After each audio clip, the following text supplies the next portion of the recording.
Howdy folks, it's Meandering Mike in the Man Cave of Madness. It's the middle of the latest afternoon and we are doing an unboxing of Conquering the Valley, Cross Keys and Port Republic Battles. This is the second in the Shattered Union series. This series was designed by Hermann Luttmann. The first title in the series was Hill of Death, Champion Hill. Hermann Luttmann has also done the Blind Swords and Black Swan systems. Those are sort of cousins, say, to this one. So this is from Tiny Battle Publishing. Let's take a look at this. Let's open up. The designer of this particular game is Claude Whalen. Sorry. So even though Hermann designed the system, this particular designer went ahead and used that system to create this title. So let's get in there. Handy dandy shrink removal tool. We've already had some initial slits created to make it easier to get in there. All right. So looking at the back of the box, it says tune up, ages 9, playing time about 2 hours. Does not give a complexity rating, but supposedly the Shattered Union series is supposed to be a bit easier than some of the other systems. 2 17 by 22 maps, 199 counters, 44 cards, 2 player aids, a series rulebook, a game module book, and 5 6-sided dice in 5 different colors. All right, so let's open this up here and put that there so you can continue to see the artwork. There they are, indeed. So blue and gray. That sounds good for a Civil War game, but wait, red and black. Deck of cards. Looks like we should be able to get this relatively easy. I don't like fighting with some of these card deck. No, we are having, there we go. Some of them are easier to get into others. All right, so we have activation cards. The entire deck is activation cards. All right. Fog of War and Friction of War. I've got some leaders. Jackson. All right, so you will inspirational leadership. Okay, various Rebel Yo for Dixie. All right. Fremont. Tyler. Deployment cards, inspirational. Harassing Fire, Union Artillery Fire, Rally Around the Flag. So various modifiers and effects, random events, leaders activating a certain number of brigades, certain modifiers, maneuver and marching and attack. All right. So instead of chit pull activation, we have card driven activation. All right. We have counters. Okay. It's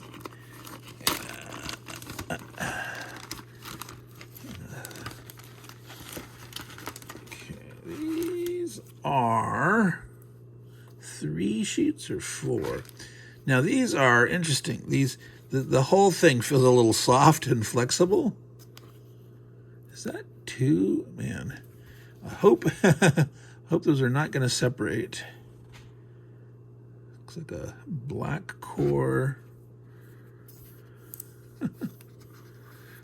All right, I've never quite encountered this kind of counter before. This is a slightly different method of die cutting. Okay, this one's pretty loose. They're going to have edge nibs instead of corner nibs, but they look to be something that it's gonna, you could very easily just draw an X-Acto knife down this edge, and I think these would separate quite well. I'm just hoping that this feel, that these don't like separate, delaminate, kind of. But I kind of like the feel. They're. I don't like glossy counters, but these feel a little different to me. This is it's hard to describe the sensation, but it has an interesting feel to them. They are bigger counters. So very nice, easy to read. My old eyes is not going to have much of a problem with these. The contrast, now the writing here, so Patton, Scott, so this is the leader in there, does like First Maryland. That's gets a little small, but it's pretty, most of it's pretty easy to read. The little ordinal, like whether it's first or 44th, those little tiny letters, I can't really read those, but I can tell what they are. I mean, just by figuring it out. That's the 52nd. I'm just, assuming that's the standard. You don't have a 53rd, a 52nd, or RD or Erst. It's 52nd. The silhouettes are pretty nice. Sometimes I don't like when counters, they try to get too artistic, but these are simple enough. The silhouette looks good to me. It's not trying to get too colorful. I mean, you've got the different colors for the different units for activation purposes to make them easier to find and keep together, and that works well. I mean, it doesn't stand out too brightly. You have a couple of units with these red lines here. It looks to be the cavalry. I'm not sure the function of the red line. Oh, wait, no, see, that might be like last step. And these only have maybe one step. Yeah, look at that. Well, they have no picture. Is that no step, last step? Is that, I'm not sure. We'll find out. Okay, we have, these look to be all markers, shaken, victory point, location, end of game, or disrupted. These look like victory point totals. All right, so those counters do look nice. The feel of them is different. They're not going to be corner nibs, but I don't think they're going to be like those horrible Avalon Hill counters that had the side nibs that were a major problem, that left bad nibs. These don't. I don't think these are going to be like that. So I'm looking forward to seeing how those come out. Okay, so we have the series rulebook that was mentioned. So this is the standard rules for the Shattered Union, and I'm not sure if they have a third one in the works or not.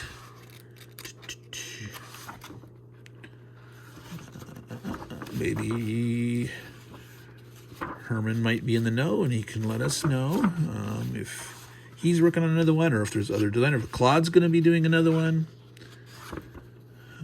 What battle might come up next in this series? Okay, so Cross Keys, Port Republic.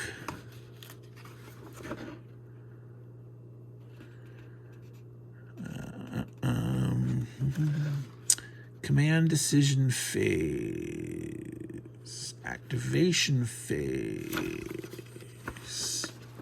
fire combat, movement, close combat. So, page 5, we're out to scenarios. So the rules appear to be the rules for this particular module. So we have information that the components that are particular this game They talk about the forces here. Particular cards they're talking about for this module.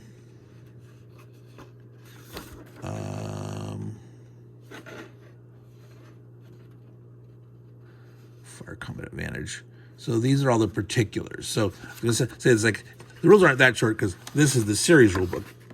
If you've played the first one, now I have no idea if this is 100% identical to the first one or if they've made some changes, if it evolves over time. I don't see like a version 1.1 or 1.37 or whatever like that.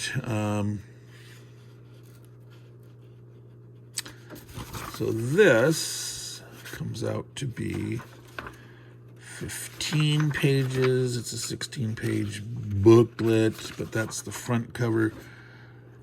Nice index up front here. All right.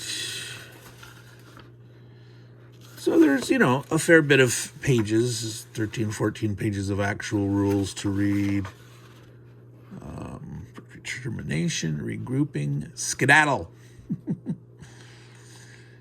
Simply thematically named way of describing a retreat movement. Skedaddle. Broken units. End phase. All right. Close combat phase. Disengagement. Movement step. Okay. You can tell this is relatively recently printed. It's got an aroma of the ink wafting off of it. I'm not sure if this just released like in the last month or two. I believe. All right, so there we go. Those are two different rule books. Let's look at the maps. Now there's two battles. I'm not sure how far apart they were, but looks like they're going to be back in front. Yep, back in front. All righty.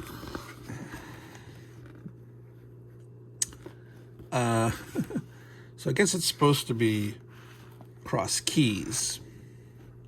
So they left the S out on the the map.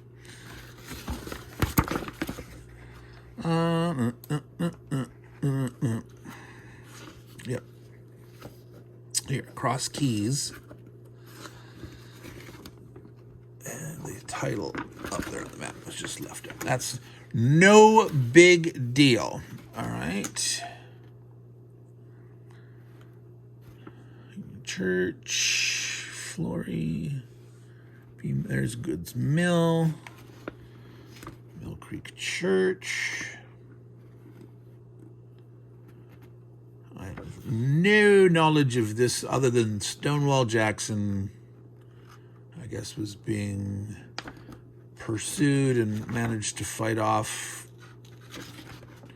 in two different locations, Cross Keys and Port Republic. And then went on about his business. Okay. So, Port Republic. Well, if it's actually a port, is it a river port? Is it on the coast here? Right there? Or is it just the name of it? Jones Island. All right.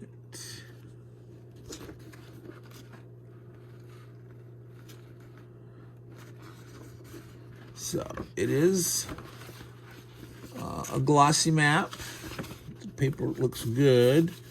I wonder how these counters are going to fail. If the stacking's not big in this game, and I don't know what the stacking is, I have a thing about glossy counters on glossy maps. I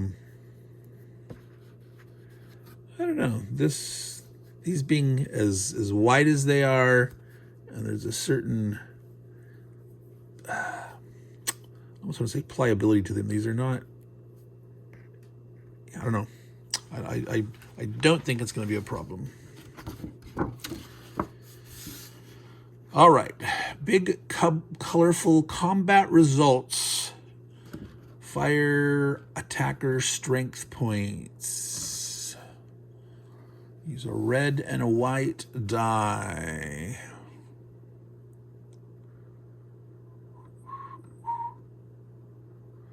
Interesting.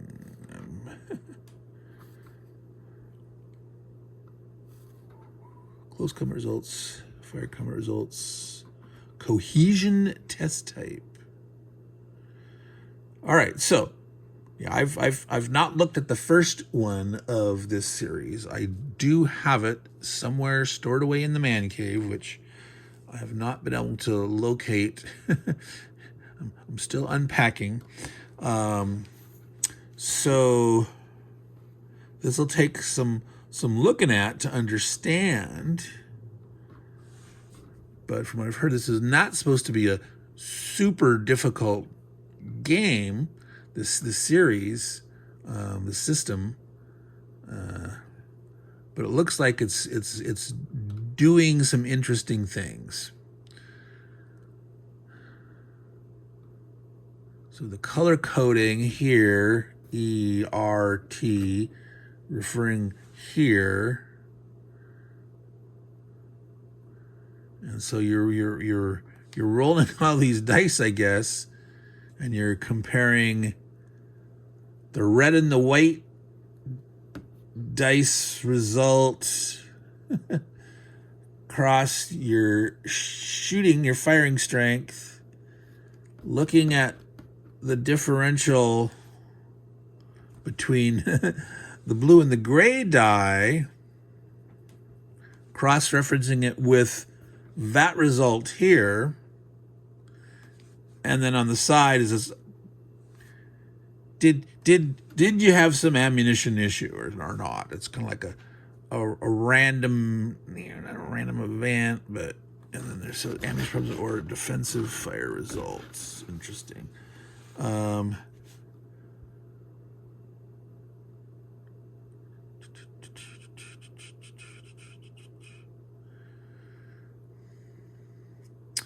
All right, so this will be interesting to dig into this. Yeah, not this year, but I'm going to try to get next year in my production schedule a chance to dig into some of these. Try to do like a contrast and compare between Shattered Swords and Black Swan and Shattered Union, and try to see, what I'd even like to dig back on, Hermann Luttmann's older games, like, the Gettysburg, the Wheatfield from Victory Point games and things like that, and sort of compare the evolution of these designs of his systems. That would be lots of fun. I don't know how far I'll get in. I mean, something I would love to do, but how deep I'll be able to get into that. I also wanting to do the same thing similar with Napoleonic systems. So we're going to have some competing time constraints of all the stuff that I want to do on the channel. But this is definitely very fascinating. Sequence of play, immediate wildcard, so fire combat stuff. So this has a fair bit to it. Again, there's all those dice. Roll red, white, blue, and gray dice.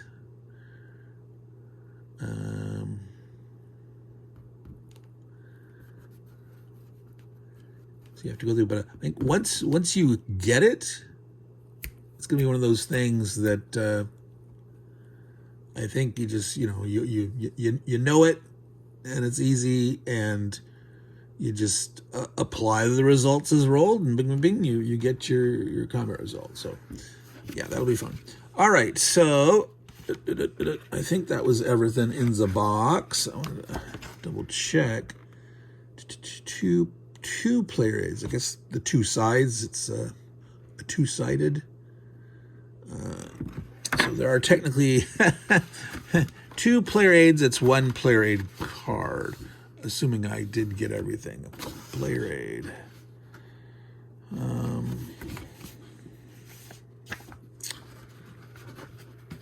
Or maybe there's supposed to be 2, 1 for each player. I don't know. It does 2 player aids, and that's one 2-sided card. So just like it said, there's 2 maps. There are, but it's only 1 map sheet. It's 2-sided.